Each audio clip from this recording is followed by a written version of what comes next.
آداب، السلام علیکم۔ کہتے ہیں کہ حضرت جنید بغدادی رحمۃ اللہ علیہ کے زمانے میں ایک بہت مشہور ڈاکو تھا۔ وہ ڈاکہ زانی سے باز نہیں آتا تھا، یہاں تک کہ کئی مرتبہ پکڑا گیا۔ قاضی اسے ہر بار پکڑے جانے پر کبھی 100، کبھی 200، کبھی 300 درے کی سزا دیتے۔ اسے اس وقت تک 16,000 درے لگ چکے تھے، مگر وہ اسے کبھی فیل سے باز نہیں آتا تھا۔ حتیٰ کہ اس کا ایک ہاتھ بھی کاٹ دیا گیا، مگر وہ باز نہ آیا۔ وہ اپنے ایک ہاتھ سے ہی چوری اور ڈاکہ زانی کرتا رہا۔ لوگ اس سے بہت خوفزدہ رہتے، کوئی اس کے سامنے جانے کی اجازت نہ کرتا۔ ایک دن ایسا ہوا کہ وہ ڈاکو حضرت جنید کے گھر چوری کی نیت سے داخل ہو گیا۔ حضرت جنید بغدادی نے تجارت کی غرض سے کچھ کپڑے اور دیگر اشیاء منگوا کر رکھی ہوئی تھی اور انہیں 2-3 گٹڑیوں میں باندھ رکھا تھا۔ مشہور ڈاکو جب دیوار کود کر گھر میں داخل ہوا تو اسے وہ سامان جو گٹڑیوں میں باندھا پڑا تھا نظر آ گیا۔ وہ ایک ہاتھ ہونے کے بعد ان کو اٹھا کر لے جانے سے قاصر تھا اور ابھی یہی سوچ رہا تھا کہ کسی کو اس سامان کو اٹھا لے جانے کے لیے مدد کے لیے لایا جائے۔ کسی اثناء میں حضرت جنید بغدادی نماز تہجد کے لیے نیند سے بیدار ہوئے اور اپنے گھر کے صحن میں تشریف لائے۔ ڈاکو کی نظر آپ پر پڑی اور اس نے سمجھا کہ شاید یہ گھر کا کوئی نوکر ہے جو مالک کے بیدار ہونے سے پہلے گھر کے کام کے لیے بیدار ہوا۔ اس نے حضرت جنید بغدادی کو نہایت سخت آواز میں اپنے پاس بلایا، ادھر آؤ اور ایک گٹلی اٹھا کر میرے سر پر رکھو۔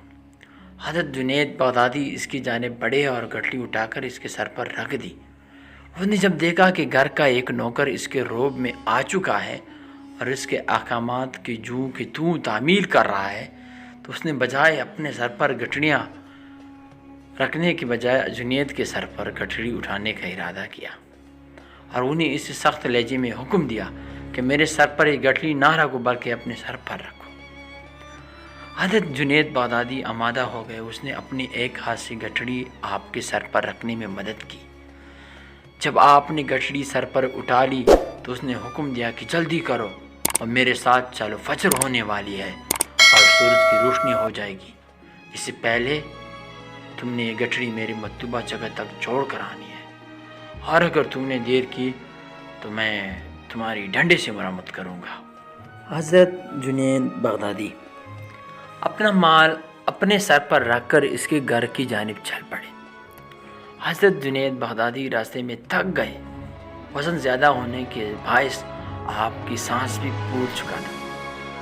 آپ کی رفتار آہستہ آہستہ ہوتی جاتی رہی، جس پر وہ بدنام زمانہ ڈاکو آپ کو ڈنڈے سے مارنے لگ جاتا، یہاں تک کہ حضرت جنید بغدادی وہ گٹڑی سر پر اٹھا اس کے گھر تک پہنچا دیتے ہیں۔ گھر واپسی آ جاتا ہے۔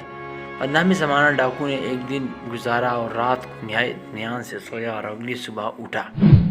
اسے خیال آیا کہ جس گھر میں اس نے گزشتہ روز چوری کی واردات کی ہے اور سامان اس کے گھر کے نوکر کے ذریعے یہاں تک لایا ہو، کہیں وہ میرا راز فاش نہ کر دے۔ مجھ سے متعلق خبریں رکھنی چاہیے اور چل کر دیکھنا چاہیے کہ آیا وہاں لوگ جمع ہے یا نہیں۔ اگر لوگ جمع ہوئے تو یقیناً نوکر نے میرا راز فاش کر دیا ہوگا اور وہ تفتیش کر رہے ہوں گے۔ اگر وہاں خاموشی ہوئی تو یقیناً نوکر نے میرے متعلق کسی کو ڈر کے مارے نہیں بتایا ہوگا۔ چنانچہ وہ گھر کی جانب چل پڑا۔ وہاں پہنچ کر کیا دیکھتا ہے کہ لوگ آ رہے ہیں اور گھر میں قطار در قطار داخل ہو رہے ہیں۔ گھر میں داخل ہونے والے افراد ہولی سے نہایت پرہیزگار اور متقی لگ رہے تھے۔ وہ بڑا حیران ہوا۔ اس نے کسی سے پوچھا کہ یہ لوگ کہاں جا رہے ہیں۔ اسے بتایا گیا کہ کیا جانتے نہیں یہ گھر ایک بہت بڑے شیخ پیر کامل کا ہے۔ اس نے استفسار سے کیا کہ کیا میں اس کو دیکھ سکتا ہوں؟ بتایا کہ ہاں دیکھ سکتے ہو۔ معلومات دینے والے نے اسے اپنے ساتھ لیا اور گھر میں داخل ہو گیا۔ اسی دوران ڈاکو نے اپنا کٹا ہوا ہاتھ چھپا لیا کہ کہیں گھر کا نوکر اسے پہچان نہ لے۔ گھر میں داخل ہو کر اس نے دیکھا کہ وہی نوکر جس سے اس نے گٹڑی اٹھائی اور گھر تک مارتا ہوا لے گیا تھا مستند ارشاد پر تشریف فرما ہے۔ معلوم کرنے پر پتہ چلا کہ یہ حضرت جنید بغدادی رحمۃ اللہ علیہ جو ولی اور کامل ہے، اس کی دل کی دنیا بدل گئی۔ آپ کی مجلس میں گناہوں سے توبہ کیا اور آپ سے بیعت۔ روایت میں آتا ہے کہ بغداد کا یہ بدنامی زمانہ ڈاکو پھر ایسا ہوا کہ حضرت جنید بغدادی رحمۃ اللہ علیہ نے اسے اپنی خلافت عطا فرمائی۔ اللہ والوں کی مجلس کا اپنا ہی اثر ہے۔ کہاں بغداد کا مشہور چور، ڈاکو، زانی، اور کہاں جنید بغدادی رحمۃ اللہ علیہ کا خلیفہ بننا۔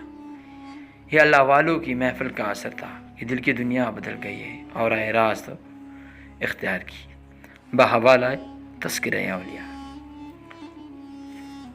سبھی دوستوں سے گزارش ہے کہ ویڈیو کو لائک اور چینل کو سبسکرائب کریں۔